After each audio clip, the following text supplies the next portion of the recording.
कल होगा लोकसभा चुनाव की तारीखों का ऐलान। कौन जीतेगा 2024 का घमासान। एनडीए और इंडी गठबंधन की लड़ाई, कौन पड़ेगा किस पर भारी। सियासी दलों ने की सबसे बड़े संग्राम की तैयारी। परिवारवाद पर चोट से मिलेगा वोट। परिवारवादी पार्टियों के चेहरे अलग हो सकते हैं, लेकिन चरित्र एक ही होता है। और ये चरित्र क्या है? दो पक्की चीजें हैं उनके चरित्र में, एक झूठ, दूसरा लूट। या जातिगत जनगणना और बेरोजगारी का मुद्दा चलेगा। 5 साल 5 न्याय, 25 गारंटी हमारे ओर से, नारी न्याय, युवा न्याय, किसान न्याय, श्रमिक न्याय, हिस्सेदारी न्याय, 25 गारंटियों के साथ हम जा रहे हैं। उसी के आधार पर हम जनादेश मांग रहे हैं। और बीजेपी क्या कह रही है? ध्रुवीकरण, विभाजीकरण नीतियां, विभाजीकरण नियत, ऐसे ही मुद्दे उठाते हैं जो समाज को तोड़ते हैं। लोकसभा चुनाव की तारीखों के ऐलान का इंतजार खत्म होने वाला है। चुनाव आयोग शनिवार दोपहर 3 बजे लोकसभा चुनाव की तारीखों का ऐलान करेगा। माना जा रहा है कि इस बार 543 सीटों के लिए लोकसभा चुनाव 7 से 8 चरणों में कराए जा सकते हैं।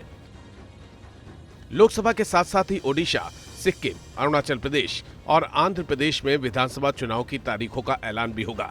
इसके साथ ही पूरे देश में आचार संहिता भी लागू हो जाएगी। तारीखों के ऐलान से पहले ही एनडीए और इंडी गठबंधन का चुनावी अभियान शुरू हो चुका है। बीजेपी और कांग्रेस ने तो अपने उम्मीदवारों की 2 लिस्ट भी जारी कर दी है। इन सब के बीच सबसे बड़ा सवाल है कि इस बार के लोकसभा चुनाव में कौन से मुद्दे हावी रहेंगे। जनता किन मुद्दों को ध्यान में रखकर ईवीएम का बटन दबाएगी। बीजेपी भव्य राम मंदिर की प्राण प्रतिष्ठा का श्रेय ले रही है। बीजेपी मोदी सरकार के 10 वर्ष में हुए विकास के मुद्दे को भी जनता के सामने रख रही है। बीजेपी ने विपक्ष को भ्रष्टाचार के मुद्दे पर घेरना भी शुरू कर दिया है। पीएम मोदी समेत बीजेपी के सभी नेता विपक्ष को परिवारवादी पार्टियों का गठबंधन बता रही है। तमिलनाडु में बीजेपी का प्रदर्शन इस बार डीएमके और कांग्रेस के इंडी अलायंस का सारा घमंड तोड़ करके रख देगा। विपक्ष मोदी सरकार के विकास के दावों को खोखला बता रहा है और महंगाई, बेरोजगारी जैसे मुद्दों को जोर शोर से उठाने में लगा है। विपक्ष के ज्यादातर नेता जातिगत जनगणना के मुद्दे को भी उछाल रहे हैं। प्रधानमंत्री के मुंह से भ्रष्टाचार का शब्द सुनकर अब लोग हंसने लग जाते हैं। जिस पार्टी ने हजारों करोड़ इलेक्टोरल बॉन्ड के माध्यम से इस देश का लूटा हो, जिस पार्टी ने और जिस प्रधानमंत्री ने अपने दोस्तों के लिए पूरे 10 साल लुटा दिए हों, वो किसी और को भ्रष्ट कहे तो पूरा देश हंसता है। लोकसभा चुनाव में एक तरफ एनडीए तो दूसरी तरफ विपक्षी गठबंधन है, लेकिन सवाल उठता है कि इस बार दोनों तरफ से किन चेहरों पर दांव लगाया जा रहा है। अब तक के चुनावी अभियान से साफ है कि बीजेपी की अगुवाई में एनडीए को 400 से ज्यादा सीट दिलाने का सारा दारोमदार इस बार भी पीएम मोदी पर ही है।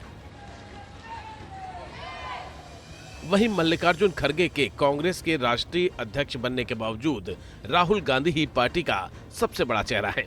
आरजेडी के लिए तेजस्वी यादव तो समाजवादी पार्टी के लिए अखिलेश यादव और टीएमसी के लिए ममता बनर्जी चुनावी अभियान को लीड करेंगी।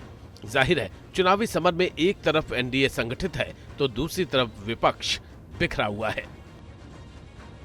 जो 26 एमपी हैं, बीजेपी के सांसद हैं, वो कभी भी बीजेपी इसके गुजरात के लोगों के लिए कुछ नहीं करते हैं, गुजरात की आवाज नहीं उठाते हैं। वो केवल बीजेपी के गुलाम बन के रहते हैं। हमारे दोनों एमपी लोकसभा में बीजेपी गुजरात के लोगों की आवाज भी उठाएंगे और गुजरात के लोगों के लिए काम भी करेंगे। हालांकि लोकसभा चुनाव की अधिसूचना जारी होने के पहले एनडीए में भी फूट पड़ती दिख रही है। चिराग पासवान को एनडीए में तवज्जो मिलता देख केंद्रीय मंत्री और लोक जनशक्ति पार्टी के पशुपति कुमार पारस ने 3 सीटों पर उम्मीदवार उतारने का ऐलान कर दिया है। पार्टी है और हम लोग 5 सांसद हैं और उसमें आपको एक बात मैं आप बता दो, बिहार में 4 सांसद पासवान जाति के, जिसमें से 3 सांसद का टिकट काट दिया गया है। और एक विधान पार्षद जो भाजपा के विधान पार्षद संसद संजय पासवान, उनका भी टिकट काट दिया गया है। वर्ष 2019 के लोकसभा चुनाव में बीजेपी को 303 सीटें मिली थी। 543 सदस्यीय लोकसभा में बीजेपी बहुमत के आंकड़े 272 से काफी आगे थी। इस जीत के साथ पार्टी ने लगातार दूसरी बार सरकार बनाई थी, लेकिन इस बार बीजेपी ने 370 से ज्यादा तो एनडीए ने 400 से ज्यादा सीटें जीतने का लक्ष्य रखा है। यानी तैयारी सारे पिछले रिकॉर्ड को ध्वस्त कर सत्ता के फाइनल में हैट्रिक लगाने की है।